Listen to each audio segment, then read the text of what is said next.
Olá a todos, sejam muito bem-vindos novamente à nossa live de domingo, Universo Bipolar, uma live aberta para a gente conversar sobre vários assuntos relacionados aos transtornos de humor, especialmente aos transtornos do espectro bipolar.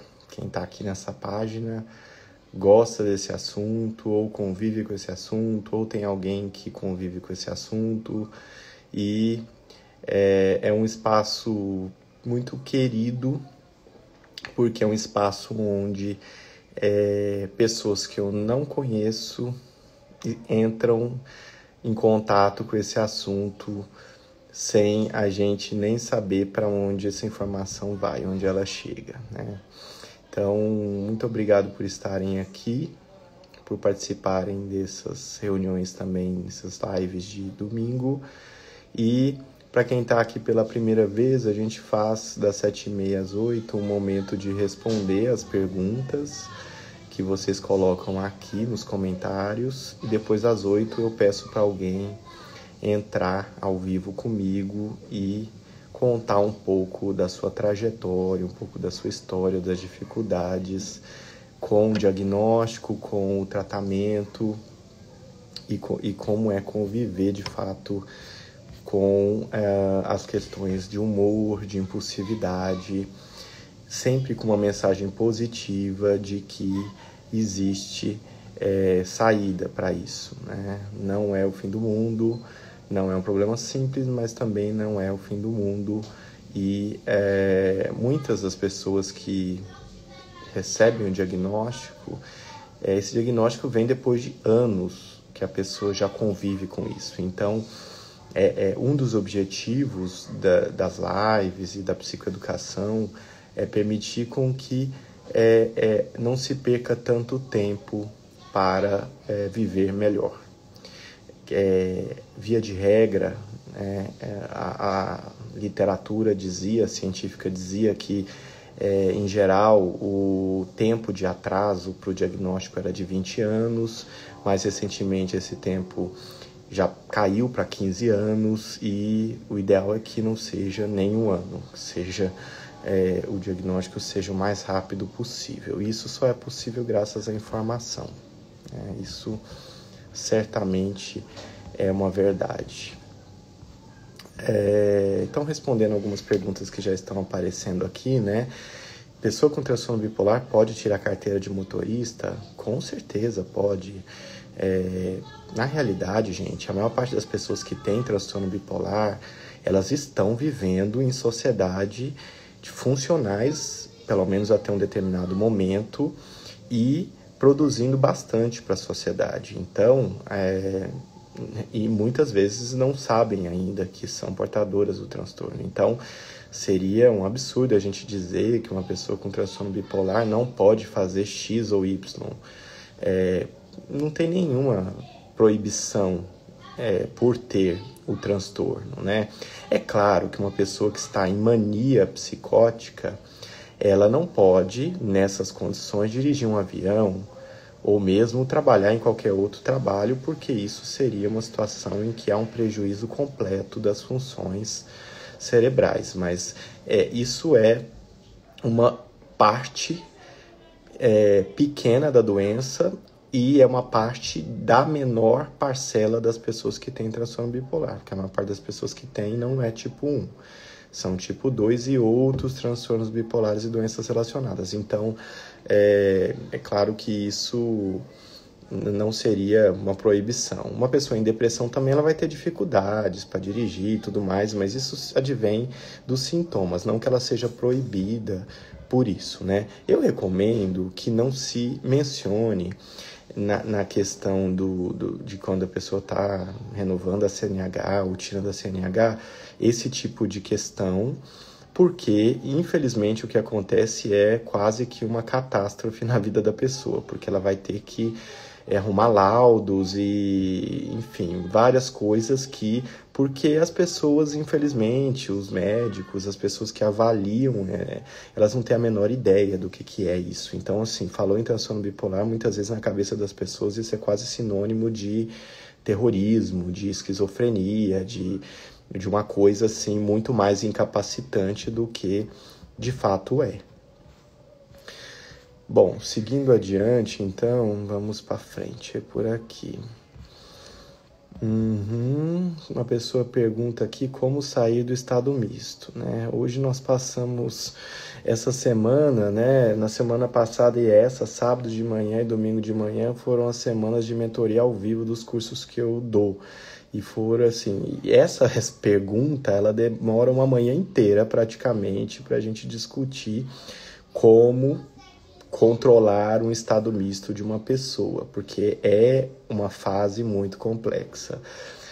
Assim, resumidamente, para as pessoas até entenderem, quem está aqui pela primeira vez, a gente tem os episódios de mania, os episódios de depressão, mas esses polos puros, ou seja, estar totalmente em mania ou totalmente em depressão, é muito incomum na vida real do dia a dia, porque quanto mais leve as manifestações, mais vai existir uma mistura dos sintomas dos dois polos, ou seja, os estados mistos. E o que acontece também em relação aos estados mistos não é só isso, é que, em geral, no início da doença, nos primeiros anos da doença, até existe uma oscilação entre estar deprimido e estar eufórico, alegre, produtivo e depois deprimido de novo. Com o passar dos anos, esses polos eles já não se separam desta maneira, eles já acontecem juntos, ao mesmo tempo. E isso decorre, pelo menos em parte, ao uso de antidepressivos sem os estabilizadores de humor.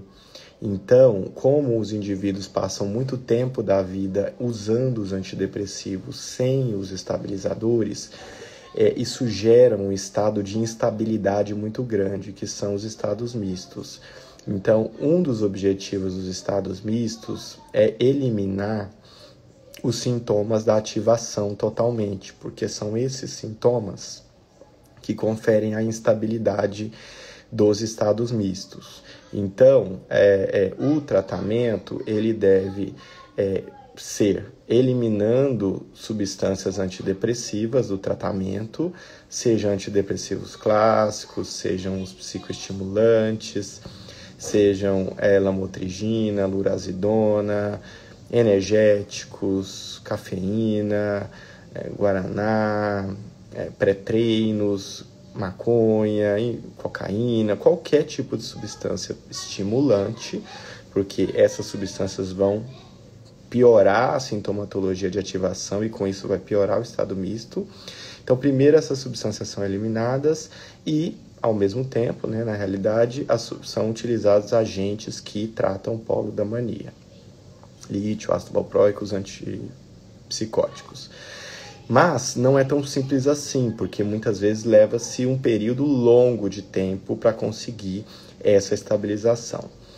À medida que essa estabilização acontece, o problema total não vai ser resolvido, porque vai sobrar uma sintomatologia depressiva após isso. Então essa é uma etapa que vai acontecer porque esses quadros são complexos. Aí depois que o indivíduo está com o estado misto controlado e sobe essa sintomatologia depressiva, aí de fato ele vai receber um tratamento específico para essa sintomatologia. Então isso assim, parece fácil, mas não é tão fácil, porque em algumas pessoas leva um ano, por exemplo, porque, vamos dar um exemplo, às vezes a pessoa ela recebe os estabilizadores, mas ela não dorme em hipótese nenhuma, mesmo que as doses sigam aumentando.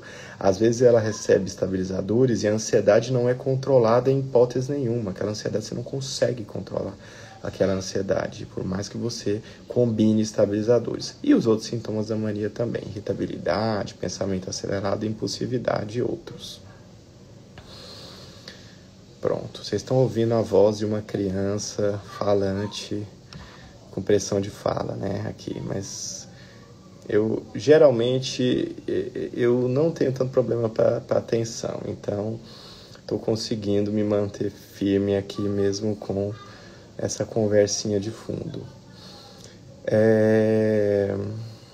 Quanto tempo em média dura a depressão dentro da bipolaridade? Então, assim, depende muito, porque é uma depressão pura, é uma depressão mista, né? Os estados mistos, eles podem durar muito tempo, porque na realidade eles não são uma coisa só. eles são uma oscilação ao longo do tempo, é dinâmico, né? Cada dia a pessoa está de um jeito, numa depressão mista. Então, não existe esse dado. E mesmo a depressão pura, ela pode durar muito tempo também. A mania e a hipomania, elas tendem a durar... A mania, falando primeiro da mania, ela tende a durar menos tempo, mas depende, porque tem gente, assim, nós vimos já vi situação da pessoa internada em hospital 7 meses em mania, e não conseguia fazer a eletroconvulsoterapia pelo SUS, e os remédios, assim, não tinham efeito nenhum. Claro, muitas vezes o uso de substância estimulante, cocaína associado, tem muito dessas coisas, mas isso depende muito da genética da pessoa, da história de tratamento ao longo da vida, então não é uma coisa assim que existe uma regra específica. Oi, Dr. Diego, como você está hoje? Como que eu estou hoje? Hoje eu estou, hoje assim, mentalmente eu me senti melhor do que na semana passada. Foi mais tranquilo do que estava na semana passada, mais cansado porque essa área nossa, ela é uma área de muito desgaste, tá? Uma área que lidar com pessoas assim, com transtornos e tudo, ela é uma área desgastante, né? Mas também recompensante. Bom, respondendo essa pergunta, vamos para a próxima. Comecei o lítio, então a mesma pessoa. Comecei o lítio hoje, mas estou com medo de engordar, de ter mais espinha, de falir meus rins. Nossa, meu Deus, não é assim, calma. Não vai, vamos começar pelo falir os rins, né? O lítio é um medicamento de 1972, então existem coortes, grupos de pessoas que são acompanhadas há muitos anos, e elas são avaliadas em termos dos seus exames, da tireoide, dos rins, e o que a gente sabe até o momento é que o lítio em si, mesmo em uso crônico, não leva à falência renal. O que acontece, quem teve falência renal nesses estudos eram pessoas que tinham hipertensão, diabetes e obesidade junto. Então, aparentemente, esses outros fatores foram muito mais importantes para produzir essa perda de função renal. Mesmo assim, não é uma perda de função renal que a pessoa teve que fazer hemodiálise, essas coisas, né? A idade também leva à perda de função renal, tem isso também. O que faz perder a função renal no lítio é a intoxicação aguda, se a pessoa tomar um monte de comprimidos para querer morrer. Isso leva a uma insuficiência renal aguda, mas não é o caso de quem faz o tratamento crônico na sua vida, né? Isso você não precisa ter medo. Espinhas é uma probabilidade baixa, tá? 1% das pessoas que usam lítio tem espinhas. Então, poxa, 99% das pessoas não tem. Então, não deve ser uma preocupação. E medo de engordar, isso também caiu por terra, porque o lítio, ele, assim, até um determinado tempo se achava que ele aumentava o apetite e o peso, e depois de um certo tempo eles revisitaram e colocaram mais estudos juntos nessas análises, e aí o que eles viram? Eles viram que na realidade os estudos de curta duração, que avaliam as pessoas por pouco tempo, tem uma sensação de que o grupo que usou lítio aumentou o apetite e o peso. Mas na realidade o que aconteceu é que o lítio demora para fazer efeito, demora para ser colocado na faixa terapêutica e demora para fazer efeito. Então, nesse período até o lítio funcionar, a pessoa está oscilando. Então, são mais os sintomas da pessoa que levam ao aumento de apetite e peso do que o remédio em si. Quando acompanha por mais tempo, se observa que não. Na realidade, as pessoas emagrecem. Isso também acontece com outros tratamentos, tá? Não é uma coisa específica do lítio. É normal a pessoa com transtorno bipolar ficar mentindo no polo depressivo? Não é normal, não é esperado. Assim, mentir é um comportamento, né? Ele pode ter muitas causas, inclusive ser algo inerente à personalidade, né? Algo que foi aprendido, reforçado na história de vida da pessoa. Então, isso é um fato que não necessariamente é patológico. É disfuncional, mas não é patológico do ponto de vista de que a pessoa fez aquilo sem conseguir se controlar. Mas pode existir também a mentira dentro de um comportamento na impulsividade da hipomania e da mania. Então, assim, se a pessoa estiver num episódio de mania ou num episódio de hipomania, dentro das alterações de impulso, que são gastos, drogas, sexo, compras, né, gastos, exercícios, limpeza, acumulação, política, hiperreligiosidade, enfim, tem vários aumentos de impulsividade. Então, o aumento de impulsividade nesse grupo pode acontecer a mitomania, assim, uma compulsão por emitir um comportamento de mentir, né, compulsivo, né? A pessoa ela é impelida, ela é levada a criar histórias, né? E muitas vezes um componente grandioso associado. Então são histórias para aumentar suas qualidades, os seus resultados, enfim, mas não necessariamente, pode ser também o mentir como algo quase que impulsivo, e mentir besteiras muitas vezes, assim, coisas assim, bestas mesmo, que não faria, a pessoa não precisaria, né? Então, assim, não dá para dizer exatamente qual a origem desse sintoma, mas ele pode ser patológico, mas ele pode não ser patológico. Tem que ver ao longo da história de vida, tem que ver várias coisas, né? Porque tem pessoas, por exemplo, que você vai conversar com os familiares diz que desde a infância a pessoa tem o hábito desse comportamento, né? E aí você vai percebendo que isso não faz parte do transtorno em si, mas não cabe a nós julgar a priori, a gente tem que avaliar com calma. Depaquene 500mg está me dando muita dor de estômago. Mais alguém também? Então, os efeitos colaterais gastrointestinais do ácido valproico, eles acontecem em geral mais com essa formulação que é o Depaquene. As outras formulações, que são o Depakote, o Divalcon, eles, principalmente na formulação ER, que é de liberação lenta, esse efeito colateral ele não é tão comum, ele está atenuado. Então, isso vale a pena ver com o médico essa possibilidade. Também é um efeito colateral que tende a desaparecer com o tempo, então é uma coisa que costuma ser transitória, né? Mas eu digo quando está usando o outro, o Divalcon, o Depakote. Quando tem coisas gastrointestinais como náuseas, vômito, diarreia, e dor epigástrica em queimação, uma gastrite ou refluxo, isso tende a ser passageiro. Mas faça o uso, pode fazer uso, por exemplo, de coisas que protegem o estômago até isso melhorar. Ou se você não tiver condição de usar o Divalcon Depakote, um tratamento do estômago costuma, vai ajudar nisso.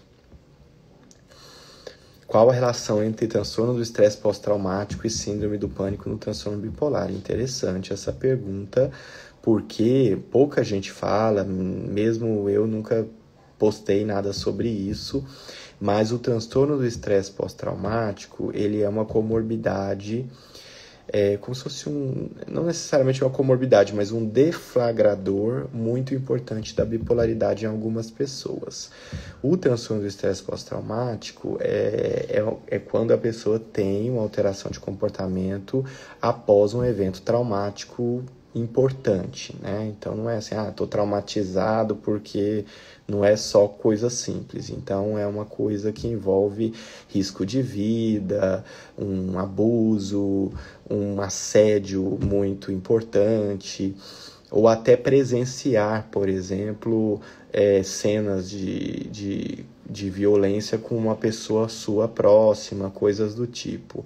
Em geral não, pode acontecer de o estresse pós-traumático abrir a genética da bipolaridade, né? Isso é pouco falado realmente, é até uma ideia para a gente discutir mais, porque é pouco falado, e eu confesso que eu só lembro disso também quando dou aula sobre isso, porque não é tão comum o estresse pós-traumático, né? Não é um negócio assim que a gente vê todos os dias.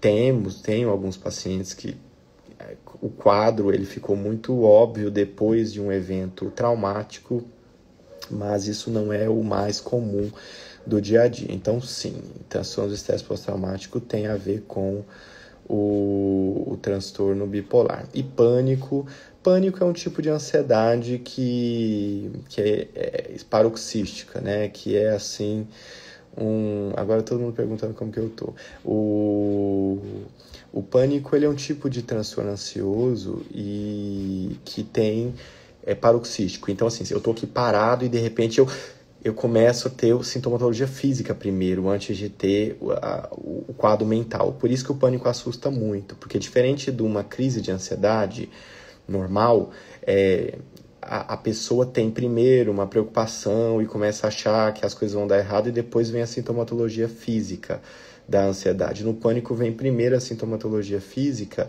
e a cabeça fica muito confusa, porque ela imagina que está tendo um colapso, que a pessoa vai desmaiar, que a pessoa vai ter um infarto. Então, esse quadro ele assusta muito, mas claro que depois que a pessoa sabe, ela já vai ter, e faz a psicoterapia, ela vai ter muito mais condição de saber que não, calma, isso é do cérebro. Não é uma coisa do coração, por exemplo, ou do pulmão, porque fica parecendo que no início de uma crise de pânico parece que aquilo está vindo do corpo e não do cérebro, mas é o cérebro afetando o corpo. Então é a cabeça, não é uma imaginação da pessoa, é uma coisa química do cérebro desregulando o corpo. Então são reais a sensação que a pessoa tem no corpo. Então essa história que as pessoas vão pro pronto-socorro e aí o médico diz assim, fiz todos os exames, você não tem nada, você tem uma crise de pânico, então você vai procurar o psiquiatra. Essa fala ela é extremamente grosseira e absurda, porque na realidade não, a pessoa tem uma coisa sim, mas não tem nada no coração, não tem nada no pulmão, não tem nada nos outros órgãos. E a sintomatologia física que ela está sentindo é secundária a uma coisa que está sendo produzida no cérebro. Então, falar que não tem nada é uma coisa um pouco errado, é completamente errado. E eu acho que está mudando um pouco essa abordagem que as pessoas têm tido. Vamos seguir em frente aqui, que saiu tudo da ordem. Doutor, procede que nos Estados Unidos transtorno bipolar é considerado deficiente, neurodivergente? No Brasil, não procede, porque tudo que a gente aprende no Brasil vem dos Estados Unidos, praticamente. E a gente assiste, a gente tem reuniões com o pessoal de lá, a gente lê os artigos de lá, eu acompanho muitas páginas na rede social de lá, páginas sérias, né? Porque, assim, pessoas portadoras de transtornos psiquiátricos, elas criam páginas e elas falam várias coisas. No Brasil também acontece isso.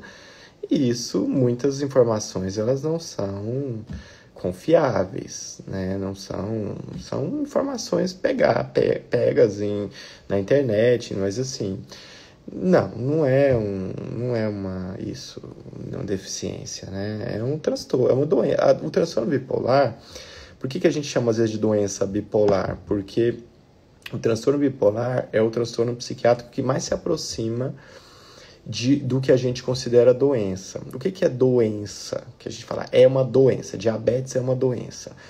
Quando a gente fala doença, é porque a gente consegue saber várias etapas desse processo. A gente sabe os gatilhos para aquilo, a gente sabe um pouco do mecanismo, a gente sabe do curso, de como que aquilo evolui, e a gente sabe do tratamento e do prognóstico, de como que tende a evoluir. Então, isso, quando tem uma coisa que é bem conhecida nesse sentido, isso é o que se aproxima do modelo de doença.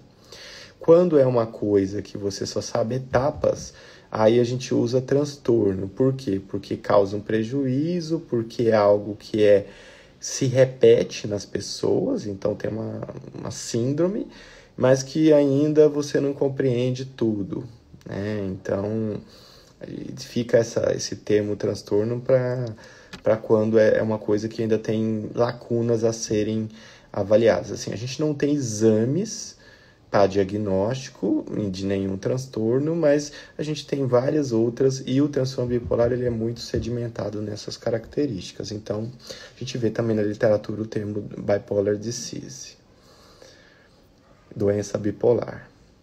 Meu namorado foi diagnosticado com transtorno bipolar tipo 2, somos idosos, e agora que ele foi diagnosticado, após anos de tratamento para depressão. Ah, tá. E agora que ele foi diagnosticado após anos de tratamento para depressão. Isso, né? Então, assim, essa pessoa, né, ela é o exemplo daquilo que eu falei no início, o quanto que existe um atraso para o diagnóstico, infelizmente. Então, e eu diria até mais do que isso, né? Tem pessoas que morrem sem saberem que tem um diagnóstico de bipolaridade, por exemplo. A gente conversa muito com pacientes que eles falam, minha mãe, hoje eu tenho certeza absoluta que ela tinha transtorno bipolar, só que ela morreu sem saber. Mas assim, ela fazia isso, fazia aquilo, tinha isso, tinha aquilo. Então, é triste, né, isso. Mas assim, mas descobrir sempre é bom, né? Então, eu acho que, por mais que tenha demorado, olhemos para frente de que que bom, né? Daqui para frente as coisas tendem a ser diferentes. O que o doutor acha da cirurgia bariátrica para uma pessoa com transtorno bipolar? Tenho medo de fazer ele desestabilizar, entrar em depressão ou hipomania. Então, tá. Olha, a cirurgia bariátrica, ela não é proibida no transtorno bipolar, e eu vejo com muito, muito bons olhos a cirurgia bariátrica quando ela tem uma indicação, claro, ou seja, em situações de refratariedade, de todas as intervenções para controlar o peso, e quando o indivíduo está devidamente estabilizado dos sintomas. Porque, gente, qualquer que seja outra cirurgia, né? Claro, exceto a cirurgia de urgência, porque aí a pessoa vai fazer independentemente de como ela está. Mas imagine uma cirurgia que a pessoa vai fazer porque tem um refluxo grave e ela tentou todos os tratamentos clínicos e não obteve resposta. Mesmo nesta cirurgia, se a pessoa estiver instável do transtorno bipolar, ela pode atrapalhar todo o processo de recuperação. E na questão da cirurgia bariátrica em si, é mais complicado em específico, porque a pessoa o comer, ele está envolvido como um dos aumentos de impulsividade. Então, como é que eu vou fazer uma cirurgia que diminui o estômago, o intestino da pessoa, sendo que o cérebro não foi operado, vamos dizer assim? O que vai acontecer? Ela vai continuar tendo aumento de impulsividade. Se ela não conseguir aliviar esse aumento de impulsividade com comida, ela vai aliviar de outra forma. Então, a gente vê muitas pessoas falando, troca de compulsão. Não é uma troca de compulsão, do tipo assim. Na verdade, é a mesma impulsividade e a nossa cabeça ela busca formas de se aliviar. E ela vai buscar, de qualquer forma, se aliviar. Como é que as pessoas se aliviam? Comendo, bebendo, fumando, se masturbando, jogando na internet, jogando videogame, mexendo em rede social, fontes de prazer. Então, cada pessoa, cada cérebro ele tem um aprendizado sobre como melhorar os seus impulsos, né? Como aliviar os seus impulsos, os seus desconfortos com os impulsos. Então, não é indicado, mas se a pessoa estiver mais estabilizada e houver indicação, ela precisa fazer, ela tem que fazer, porque, veja, o emagrecer, ele é estabilizador de humor. Por quê? Porque eu tenho menos gordura, eu tenho menos tecido adiposo, o tecido adiposo ele é uma capa, é um conjunto de células que tem produz um componente inflamatório importante que gera também uma desregulação no cérebro. Então, uma pessoa que está mais magra, outra uma pessoa que está acima do peso, outra pessoa que tem uma obesidade mórbida, a doença ela pode se comportar de formas diferentes a depender disso, né? Isso é muito complicado, porque a gente sabe que a própria doença aumenta a obesidade. Então tem uma coisa um pouco destrutiva, né, nesse ciclo vicioso em decorrência dessas coisas. Muito bem, então vou desativar aqui os comentários e agora eu vou pedir para as pessoas que tiverem interesse de entrar comigo ao vivo, clicarem nesse quadradinho aqui embaixo, ó, que tem o mais, e eu vou chamar aleatoriamente uma pessoa. Eu peço que não comente sobre medicamentos, nem o que deu certo, nem o que deu errado, nem o que deu efeito colateral, porque isso impacta muito nas pessoas que ainda estão tentando encontrar estabilidade, que não usaram determinado medicamento, aí escutam um relato negativo aqui, já vai ficar querendo não usar o medicamento. Então, não vamos falar de medicamento e não é uma consulta. Então, meu diagnóstico está certo, meu diagnóstico está errado. O que você acha? O que eu faço? O que eu devo tomar? Não, o objetivo é ajudar quem está aqui com a sua história, né? É uma exposição, isso fica gravado depois, né? Eu coloco no YouTube para outras pessoas assistirem. Eu sei que é uma exposição, mas é muito solidário esse tipo de atividade, porque o relato vindo de uma pessoa tem um impacto muito grande nas pessoas que ainda estão passando por psicoeducação, estão em negação sobre o próprio transtorno, esse tipo de coisa, né? Bom, muitas pessoas aqui já se candidataram, né? E eu peço agora sorte às esferas superiores para que seja uma pessoa que ajude ao invés de atrapalhar, porque a gente sabe, né, que às vezes tem pessoas que podem estar em crise, enfim. Vamos com esta.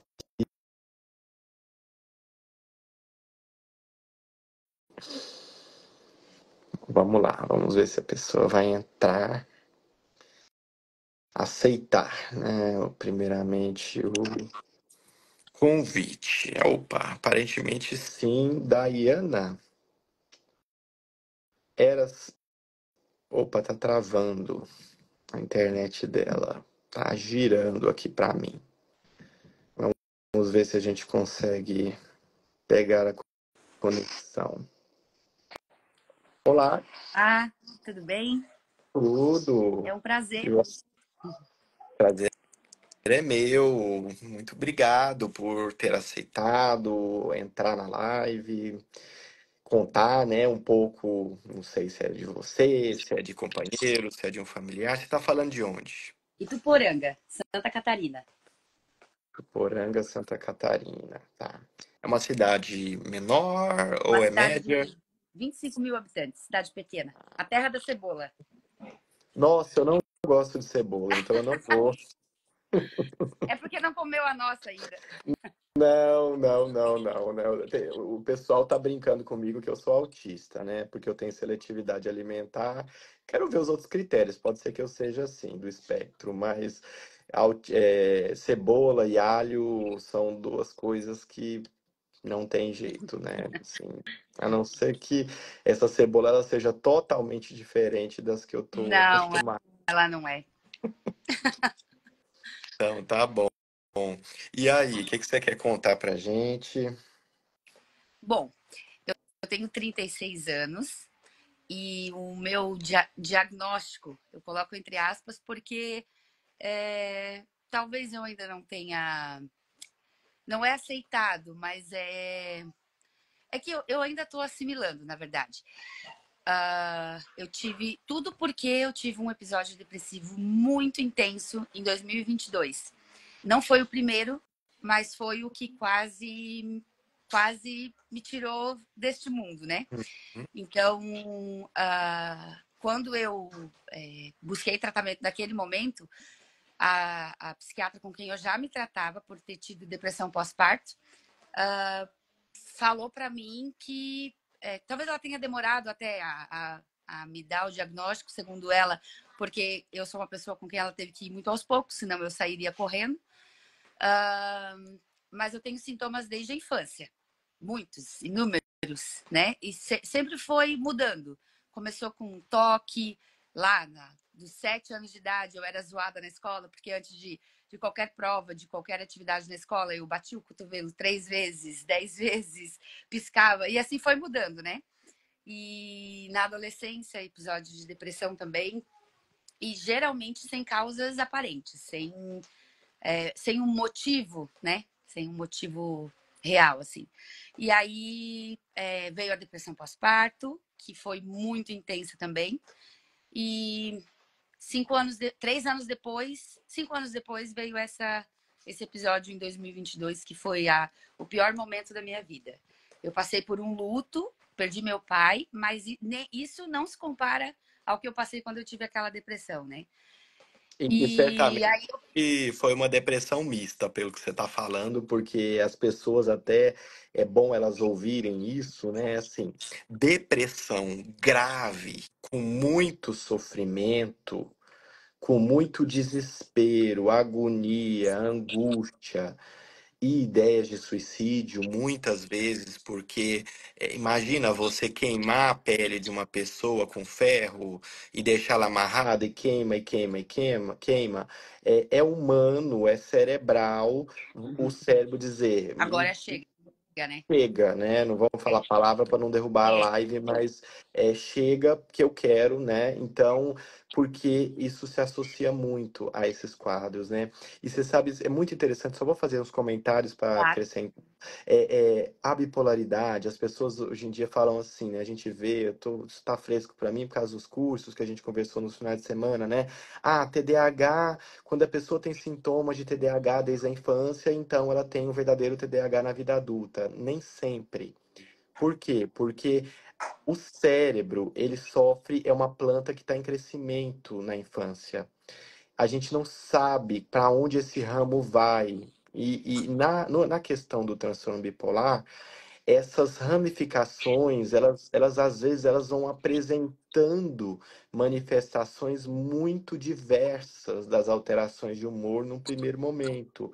Apresentações semelhantes a TDAH na infância, a toque, a ansiedade geral na infância e irritabilidades específicas na infância e isso, outros comportamentos, o desafiador, opositor, enfim, problemas comportamentais inespecíficos e depois que o cérebro vai terminando de se encaixar, que daí aparece de fato um problema mais claro. Então, essa é uma complexidade muito difícil para quem trabalha com psiquiatria infantil. Então, se tiver alguém aqui com filho que eventualmente esteja com alguns sintomas, o que que a gente tem que se basear?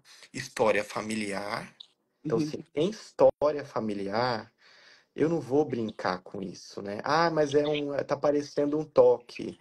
Mas o pai tem, a mãe tem. Como é que é aquela parábola bíblica que a fruta não cai longe da árvore, não Uhum. é? Então, assim, a semelhança genética, ela é muito importante nisso, né? E além disso, a evolução, né? A sua depressão pós-parto, ela teve também essas ideias Sim, de tirar. sim, sim, teve, É. teve. Eu não tive a rejeição com o bebê, mas eu tinha a sensação, um medo absoluto, assim, de perder a minha filha. Eu achava que eu tinha que olhar ela o tempo inteiro, que ela ia ficar sem respirar, que ela ia morrer, eu tinha medo que ela morresse. Eu tive um dia de rejeição com ela, e no demais era um medo que, esse medo, inclusive, me acompanha desde a infância também. Quando eu era pequena, eu tinha esse medo de perder minha mãe. Enquanto as crianças estavam brincando, eu estava dentro de casa chorando com medo que minha mãe ia morrer, por exemplo, né? Pois é, e E você sabe por que que acontece isso? Por conta do pensar demais na bipolaridade. uhum, Se a gente não pensar, por exemplo, se eu estiver aqui e eu não estiver pensando que agora pode ser que tenha um ladrão entrando na casa dos meus pais e atirando neles, eles estão morrendo da pior forma possível, eu não vou me preocupar com isso. Agora, se eu tiver uma aceleração de uhum, pensamento, o cérebro começa a pensar em todas as possibilidades e o sofrimento vem como consequência disso, porque aquilo vai se tornando real na cabeça da pessoa, né? É. Então é muito triste. Uma observação, doutor. Até o doutor comentou na live antes que acontece com alguns pacientes de dizerem, eu tenho certeza que algum familiar era, né? Essa certeza eu tenho com o meu pai. Ele também ele faleceu já. E hoje, depois do diagnóstico, que eu, na verdade, já tinha me autodiagnosticado por buscar conhecimento e ajuda, porque quando a gente passa por muitos anos tentando encontrar uma solução, um alívio, um amparo, e busca conhecimento, porque às vezes nem os próprios profissionais estão tão capacitados, ou o olhar não é tão apurado, enfim, N motivos, né?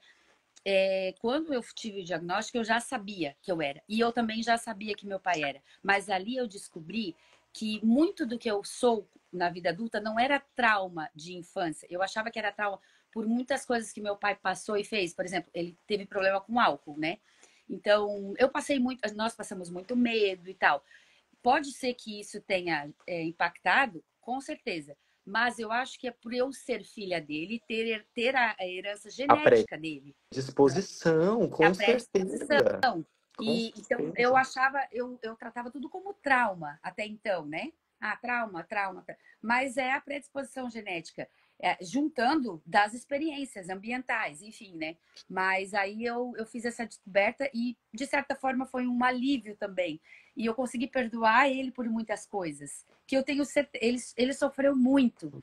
E ele não teve a oportunidade de ter esse diagnóstico, de ter o tratamento. Eu ainda estou em busca de um tratamento eficaz, na verdade, né, testando medicação mas na esperança de que eu acho que ter o diagnóstico e reconhecer ele me encaminhou 50% para frente já. Agora é ser assertivo e uma hora vai dar certo. E ter a consciência também de que não é do dia para a noite, né? Cada ser humano é único e cada organismo reage de uma maneira. Cada pessoa reage de uma forma com uma determinada medicação. E aí a gente tem que contar com a experiência médica para nos ajudar também. E lembrar e também é, é, perdoar esse processo, porque ele é longo na história de vida. E às vezes a gente quer resolver uma coisa de uma vida em um mês, em dois Exato. meses. Então é uma história cerebral, uma história psicológica também, porque como você falou, tem coisas que ficam para sempre ainda psicológica. Por isso que a psicoterapia ela também entra muito importante, né? Quanto mais tiveram eventos traumáticos, a psicoterapia ela tem que entrar porque é assim, como identificar um psicólogo ruim? Aquele que faz você ter raiva dos seus familiares. Sim, Porque na realidade, por pior o comportamento que o familiar tem emitido para mim, aquilo foi o máximo que aquela pessoa conseguiu dar. é, E principalmente quando ela teve um transtorno, eu não estava na pele é, dela. Então eu vejo muita gente com transtorno bipolar que é muito empática e nananã, mas que, por exemplo, eu não converso com meu pai há 2 anos porque eu não quero saber. sim, E isso denota que, assim, e se você estivesse no lugar dele? Será que ele teve na década de 60, 70, 80 é, a mesma informação que você está tendo hoje? sim, Não. Então tem uma certa injustiça aí. É claro que eu sei que as pessoas, não sou eu quem passei pela situação, as pessoas passam por muitas coisas, os mais variados tipos de abusos, negligências, às vezes abuso físico, até sexual, tudo sim. isso, Isso, mas graças a Deus, não aconteceu, né? Mas com relação ao meu pai, era a mesma questão do álcool. E quando ele não estava alcoolizado, ele era uma pessoa extremamente. Ele era muito irritado. Ele era muito pavio curto, ele era intolerante. E ele era um bom pai, mas ele nos fez sofrer muito com isso. Assim. Eu tinha muito medo, ele era muito bravo. Mas aí depois de adulta eu entendi tudo e eu tenho muita pena de tudo que ele sentiu e de ele não ter tido a oportunidade de ter se tratado. Exatamente, exatamente.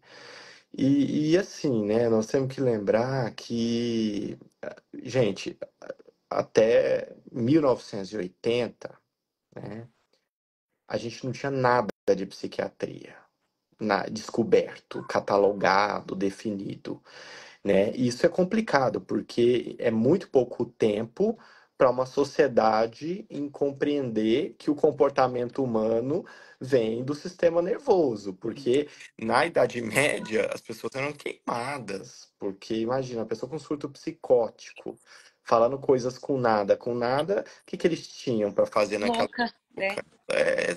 Possessão Uhum. demoníaca. Então, filhos vendo as mães sendo queimados na fogueira, esse tipo de coisa. Só que nós saímos da Idade Média, mas hoje nós estamos ainda no século XXI, na Idade Média, de certa Sim. forma, também. Porque ainda hoje existem pessoas que não sabem absolutamente nada sobre o que é depressão, sobre o que é transtorno bipolar. E o bom é que a rede social ela ajuda a gente até ter acesso, né? Eu gosto de ver porque eu gosto de ver o ser humano na íntegra de como ele é, né? Então, às vezes, um famoso põe uma postagem lá sobre depressão e as pessoas falam assim: ah, com um carrão na Tem garagem, uma tudo. mansão, até eu É, teria. Gente, se a pessoa tiver depressão, ela pode ter o que não, for. A sensação vem de dentro de de dentro. mal-estar. É. Essa pessoa trocaria de cérebro se pudesse, né? Exato, É. exato. Né? Então, assim, é desconhecimento mesmo de Sim, que o que a é. gente sente não é produzido só pelo que está fora. Sim, se alguém vem e entra aqui um ladrão agora, eu vou levar um susto. Essa emoção ela é produzida de fora para dentro. Mas tem coisas que são produzidas totalmente internamente na gente, né? Então, isso. E as pessoas não têm noção sobre isso, não tem. Não. Mas faz parte, eu entendo isso, e que bom que já tá assim, porque poderia estar pior, né? Sim. E os seus familiares entenderam as suas questões? Como que é essa questão familiar? Nenhum dos meus familiares sabe. Por, por isso tudo que o doutor disse. Como tu tens saúde, tu tens uma família maravilhosa, tu, né, tens um emprego, tu tem tudo para ser feliz. Seria assim.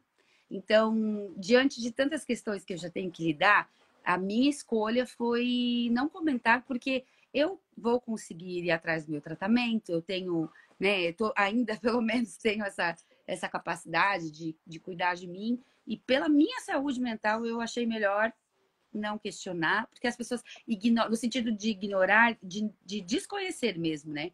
E também de não ter interesse de se aprofundar e saber o que é exatamente. Ah, uma pessoa bipolar, a maioria das pessoas acham que é uma pessoa doida, desequilibrada, enfim. Aí, por conta disso, eu preferi me resguardar, apenas me tratar e. Bom, agora muita gente ficou sabendo, mas acho que ninguém é da minha família. Não, se você não quiser, eu posso deixar só agora e depois eu Não, não não, sempre. posto. Não, se elas te seguissem, inclusive, elas saberiam entender o meu diagnóstico, né? Porque vão ver que não é. Muitas coisas que a gente pensa, sobretudo, na verdade, tem uma parte muito grande de desconhecimento. Tudo que a É, gente acha é que a gente sabe, né? Então fala assim: o que que você entende de cinema nacional? Tem uma parte de preconceito enorme nisso, sim, é, no que eu acho, entendeu? Tem sim. uma parte que é ruim, que é fraco, que não tem coisa boa. Pode ter, tem muito preconceito em tudo que a gente. E nessa área, então. Mas Uhum. do seu núcleo familiar interno sabem, né? Seu Sim, companheiro, essas sim, pessoas meu marido, sim, próximas e tudo, sim, né? sim, marido e minha mãe, E você, só. e você precisou ser internada, de fato? Não, não, É, não. Mas essa- precisei de tratamento, de meu marido e minha mãe ficar comigo o tempo todo, de medicação, de terapia, né? Desculpa, meu pequeno tá aqui. Só um Eu minuto. sei totalmente o que é isso. Daqui a pouco. Tá, a mamãe já vai. Ela de quanto tempo, quantos anos tem sua filha? É o meu filho de 4 e a minha filha de 7. 4 e 7, tá. É. Uhum. E você acha que isso vai ajudar? Mudou a forma como você vai cuidar dos seus filhos e como que você vai. Totalmente. Um olhar apurado para, às vezes até demais, eu acho. De tentar evitar que passem pelo que eu passei, para que, se necessário, eu faça uma intervenção precoce. Né? Já conversei, inclusive, com um neuropsiquiatra, e para tentar mesmo prevenir, não porque é algo genético, mas talvez prevenir a influência ambiental, né? E tô sempre tentando o máximo de conhecimento possível para justamente porque eu não quero que passem pelo que eu passei.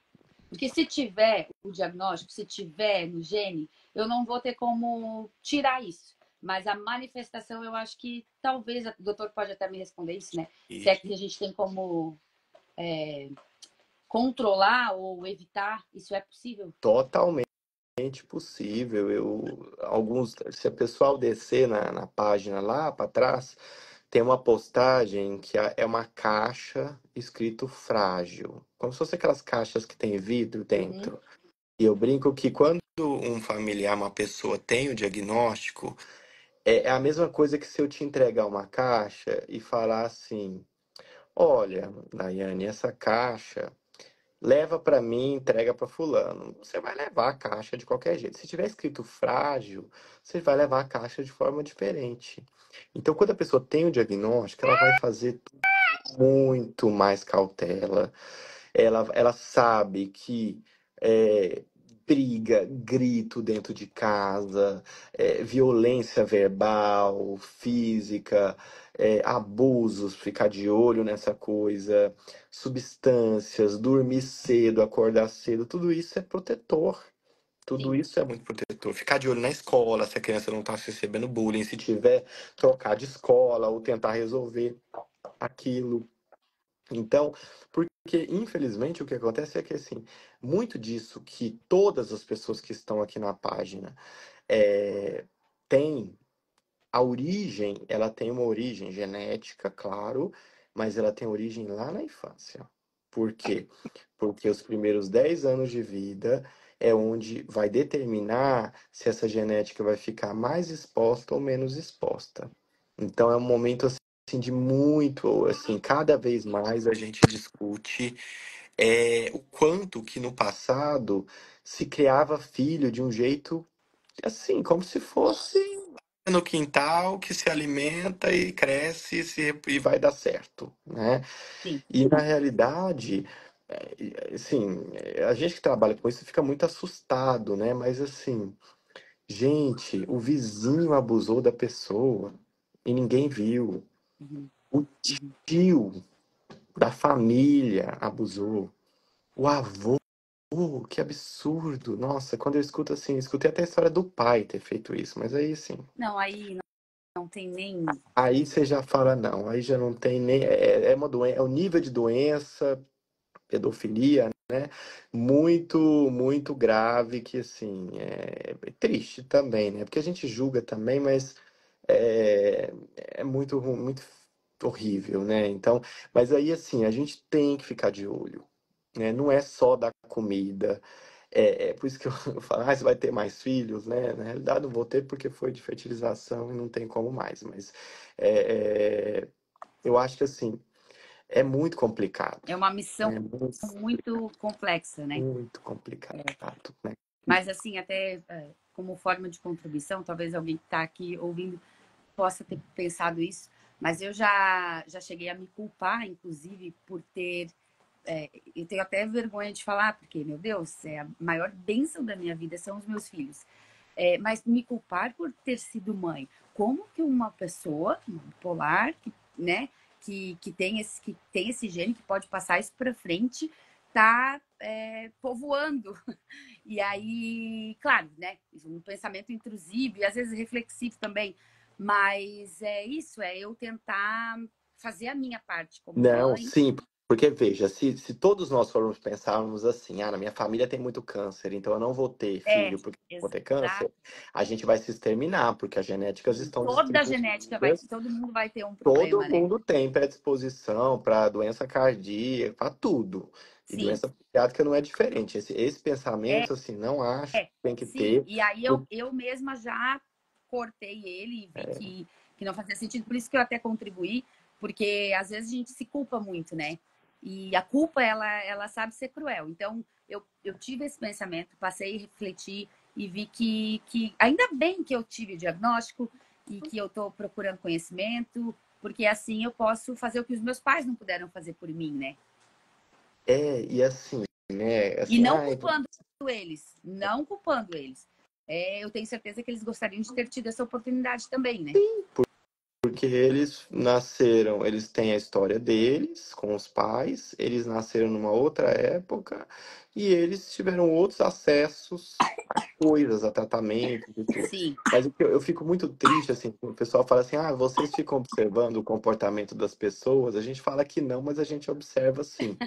Então, assim, às vezes, assim, você vê uma situação, claro que tá um recorte, você não sabe se aquilo é um diagnóstico, se não é, enfim, não tem como saber. Mas assim, e assim, a gente como pais, a gente se estressa, claro, a gente fica cansado, a gente trabalha o dia inteiro, a gente faz live de noite, a gente se estressa. eu me Mas, conheço. mas é muito triste ver, assim, por exemplo, você no avião, uma mãe, assim, cala a boca! Você ouviu? Vou acabar com você, se você. Então, assim, gente, Coitada dessa criança, é. né? É isso E que eu assim, penso ao mesmo tempo, coitada dessa mãe, porque também. ela está com humor, ela está muito alterada. Sim, A pessoa está sim. muito alterada. Mas, Então, assim, eu vejo os lados, eu vou olhando os dois lados, eu começo a pensar aqui. Mas, enfim, a gente não tem, enfim, não tem o que fazer, né? Isso acontece, isso vai continuar acontecendo. mas eu, Espero. como paciente, passei a avaliar as pessoas também. Já diagnostiquei vários em volta. Então. É curioso isso, assim, ter essa. Claro que eu não tenho esse, É né? porque Não assim, tenho nós, perícia para isso, em mas, algum dia nós vamos chegar numa situação em que eu falar assim, olha, Dayana, Dayana, eu falar assim para alguém, eu tenho, se tiver exames, por exemplo, eu tenho 20% de bipolaridade. Aí você vai falar, eu tenho 50. Ah, tá bom. E as pessoas dizerem isso de uma forma, ok, do tipo assim, eu tenho tipo, eu tenho diabetes, né? sinusite de repetição, direto me dá Sim, sinusite, né? Só que não chegamos nesse momento ainda, porque dizer essas coisas é como se fosse um carimbo de um é, defeito, né? A é. pessoa já se É uma afasta, exposição muito grande. é, mas a tendência é isso, é isso ficar mais normalizado à medida que se entende, né? Que se entende. É igual, por exemplo, uma paciente falou para mim, ela falou assim, ela falou assim, quando ela falava na década de 90 que ela era espírita, as pessoas achavam que ela era macumbeira e possuía espírito na casa dela e tal, não sei o quê. Hoje em dia as pessoas já entendem, é uma religião que ela vai lá no centro, tal, reza, Sim, né? Então, é essa mesma coisa, é o entendimento e o preconceito sendo dissipado na sociedade como um todo, né? Mas conhecimento salvando, né? obrigado pela sua participação, foi muito legal Obrigada pela e oportunidade. desejo sorte, que as coisas deem muito certo para você a partir de Amém. agora e um abraço. Obrigada, doutor. Tudo de bom. Tchau, tchau, um abraço Tchau. a todos, boa semana para vocês.